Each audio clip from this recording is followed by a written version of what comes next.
State of Mind, and we are here with Leo Marmol, which is like the biggest honor to have you here with us. Thank you. I appreciate that. So excited. I would say one of LA's number one architects. It's a lot of ones. Number one. I would say number one. I mean, Thank you. I agree. everyone that I say that you're going to be on freaks out, and they're like, "Oh my God, Leo. It's a big deal." Very honored. Very honored. I appreciate that. Really. Yeah. I truly am. How did you get your start? How did you get into this? Well, I Long met story. my business partner, Ron Radziner, while we were in school. We went to Cal Poly in San Luis Obispo, and we lived together in a co-op. Oh, And it was fantastic. It was an old hotel, 2 stories, double loaded corridor. We each had our own room. And then we would cook in a team of 2 once a week. So you only had to cook once a week, but you had a home cooked meal every night. Wow. So you would come home for dinner. And so it was a very supportive community. It's like having a wife or a husband without the commitment, Yes, because you in have fact- the stability. You had 12. you were ahead of your time. husbands. Now everyone says meal prep, Yeah, right? no, it was fantastic. And it tended to be a very artistic part of the community in San Luis Obispo. So it was a kind of wonderful way to meet friends. It was also probably one of the least expensive places to live at the time. That was helpful. And so we met in school and we started working together here in Los Angeles in 1989, a long, long time What ago. did you study Wow. in school? I studied architecture, a Bachelor of Architecture and a minor in philosophy. And then also spent a lot of time doing, I was in the theater department for a while. Oh, wow. And also doing art. I think they all, oddly correlate together. In my own opinion, I would say, architecture, dealing with people, like when you have a background in, let's say, theater or, philosophy, puts you in front of people and able to kind of hold yourself up. I think that theater does that. I was a theater kid too. It like makes me a little bit less awkward. And then obviously understanding people's brains and logistics, dealing with things as complicated as houses and buildings, right? I loved being in school. It was like a candy store of opportunity. There were fantastic classes. However, it was a problem because Cal Poly, it's a very conservative kind of technical university. Yeah. And so you are programmed for 5 years to get through that kind of series of classes. Well, I got off track very quickly. And so I was not a star because I was so far off track. Eventually, I got through all the required courses, but I was definitely wandering along the way. Okay. How do you think that they all kind of correlate together? Do you think having all this background on other things helped with where you're at? Oh, I think so. I think architecture is a magical profession in that it's so varied and there's so many opportunities within the profession. And so you can certainly find your niche, you can find your strengths and protect your weaknesses and kind of take advantage of whatever your interests are within the profession. Wow. So you met your business partner at school. Yes. and- 35 years ago. I want to jump in and ask, how do you keep a partnership alive that long? Way longer than the marriage. Very, very But true. What's Yes, the tip? Yes. Because you hear so many times that partners eventually will split up and there'll be a problem, and the two of you didn't. You just grew. I think, first of all, Ron's brilliant. He's incredibly powerful. He's so thoughtful. He is such a workhorse. We have similar interests in aesthetics, a similar perspective in architecture, but we come from very different backgrounds. We have different, I think, strengths and weaknesses. So we're able to balance each other. Okay. I think we're both willing to accept our weaknesses and adjust accordingly. And so it's really been an honor. Ron That's great. really, it's I feel so privileged and so fortunate to have been able to work for so long with Ron. Don't get me wrong, he's tough. just like I am. It's not like we haven't had our moments, Sure. just like any relationship, but you have to work through it. And you have to be willing to compromise. You have to be willing to accept situations that aren't comfortable or necessarily fun. But in the spirit of moving things forward, you make those compromises and keep going. Everyone I've talked to that has a partner that they've worked with for a very long time and that are really successful say similar things to what you just said. It's just, yeah, we have our bad days, but we have worked together for so long, and you value each other and you respect each other. Sure.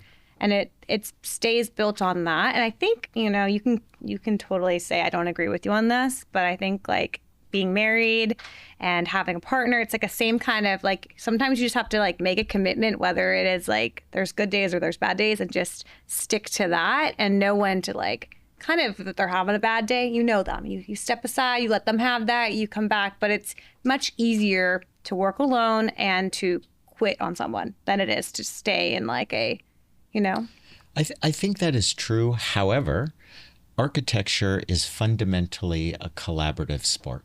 You cannot do what we do individually. We hold architects out as kind of these individual geniuses. It's just a myth. It's a mythology. And the reality is that it takes hundreds and hundreds of people to make buildings possible. And so architects certainly often act as the quarterback, if you want to use a football analogy. They direct, they lead, they create the kind of motivation forward. But without the rest of the team, you're going nowhere. So that's what I love about architecture. I'll tell you, I'm also a painter. I paint for myself, and the joy of that is that it's a solo sport. I get to do that for myself. I don't have to worry about what clients think, what neighbors think, what the city thinks, what everyone thinks about what you're doing. What a relief. Yes. So for me, fine art is a world of relief, and it's a world of escape. That's what she did for I did that a long time. Painting. Sculpting and ceramics. And, that's the one thing I couldn't replace after the fire. I could shop and replace all of that, but all of the artwork I did for so many years, it's all gone. Except, funny story, one thing survived. After college, I did a bronze. And I did a mold of my face. That was the project. So I lied down and they did a cast of my face, and I had to breathe through a straw because you couldn't breathe. And then, they did the wax, and then it ended up being a bronze. And I had to cut it in half, my face, and add another face to the face to make it a little bit artistic. And the instructor said, "This will outlive you. This piece will outlive everything." So guess what? The one thing, the whole lot was burned down, and there was one thing that survived, and it was the face. And that's what I have. It's a good story, though. Yes. It's a great story. Yeah. There was, a couple things that survived that were very interesting. And one of my necklaces, and the diamond necklace that I left, and it was Scientologists? Yeah, the Scientologist group came up to me, and another client of mine had used them and said they're voluntarily going out and looking for jewelry on people's lots. So I didn't really quite believe it, but I met them. They were so lovely. They went for free with this whole suit and masks, and they came up. Do you have it on? Yeah. And they found the diamond necklace that I had bought her for one of her birthdays. Wow. They found it. And then we took it to get clean and gave it back. Yeah, it was crazy. And didn't want anything. Wouldn't accept even a coffee. Nothing. Wow. They just said, take a picture with us.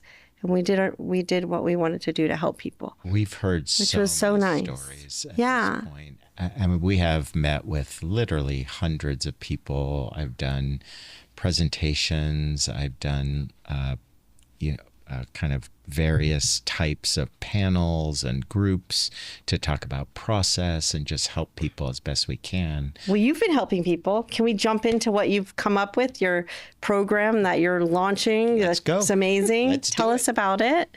Well, out of the tragedy, there were two programs that developed based on the case study program. the John Intenza's Arts and Architecture program after the war, after World War II, to really develop alternative living methods, ways to integrate modern thinking into our daily lives. And so he gathered a group of architects and really encouraged them to find clients that are willing to do work that expressed the modern ideals that Intenza was interested in. So that program really developed a whole series of homes, and it became this touchstone to teach about modern thinking.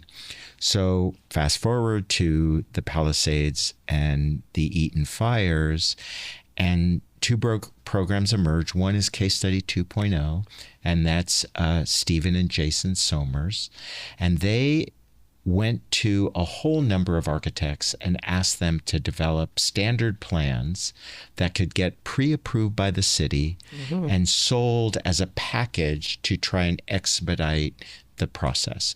I think the greatest part of that program is you can go onto their website and see a tapestry of many different aesthetic approaches to rebuilding, and you can quickly link to those websites and get a lot of information for people that have never thought about hiring an architect, what that means, how that works. It's a great resource to look at a variety of options. And also being able to afford someone of your caliber. When I tell people you could actually get a Marmol, they look at you and they go, what? I go, yeah, there's actually an opportunity to do so. So I think it's brilliant. And I always say a Marmol Radziner. It's so funny. Isn't that funny? I always just call it a Marmol. I know. Okay, Ron Radziner, couldn't care less if you refer to our company as Marmol. I, however, always correct people and say, no, it's Marmol Radziner. Radziner. And because it's not about us as individuals, it's the company. And so, yes, 2.0, I think, is a great platform to understand various architectural solutions, hopefully providing a little more efficient, more cost-effective way to and diversity. reach those goals. When you look in the community, that we lost a lot of just beautiful older homes that have been either they're older or maybe they were restored, but to have variety so it doesn't start to look like Arrested Development when they have the one house and they're trying to build all those other ones look just like it. Like, you want diversity. That's like the worst nightmare for an architect, probably. Well, the other program is Case Study Adapt, and that's Dustin Bramall and Leo Siegel, and they came together to develop a program that's more similar to the original case study. They went to 10 architects that they pre-selected and then solicited applications from those that have tragically lost their homes, and then worked to pre-qualify those clients and link them with particular architects.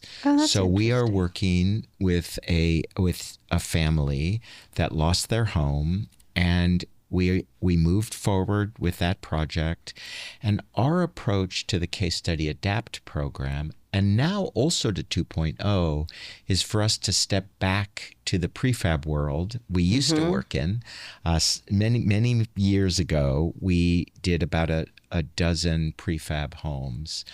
And we decided at the time to stop doing them because those that came to us wanted to customize too much. We had our own factory. 2008 came. The housing market disappeared overnight. There were many factors that helped us decide to stop doing that way back when. Well, with the advent of the fires and this incredible need that is before us, we have stepped back into that, and we're now doing prefab homes again. So our response to Case Study Adapt is to do a prefab house. So right now, the house is being built in Washington while we are doing the site work, the foundations and infrastructure for that house. And come June, in a couple of months, we will deliver the modules and install the home. And so we are returning to our That's interesting. interests. You have a head start on it because you already did it before. We did it. We did it before. I like that. We learned our lessons the hard way. And so I think we're approaching it in a more mature, a more thoughtful way.